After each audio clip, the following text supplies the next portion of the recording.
Assalomu alaykum azizlar. Bugun sizlar bilan cheburek tayyorlashni o'rganamiz.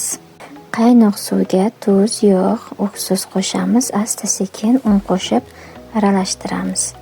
Yumshoq va elastik xamir qoramiz. 20-30 daqiqa dam olishga qoldiramiz. Xamir juda qattiq bo'lmasin.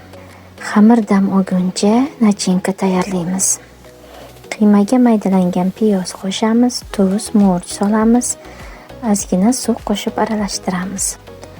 Xamirni 50 grammdan bo'laklarga bo'lamiz, yupqa qilib yoyamiz.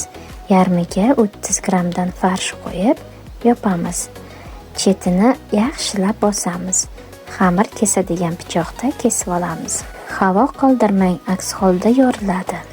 Yog'ni qizdirib olamiz. Yog' o'rtacha qizirilgan bo'lishi kerak. Har ikki tomonni oldin ranggacha qovuriladi. Qovurilayotganda qizlar ustiga yog' sepib turish kerak. Tayyor chebureklarni qog'ozga olib, ortiqcha yog'ini chiqaramiz. Yoqimli ishtaha.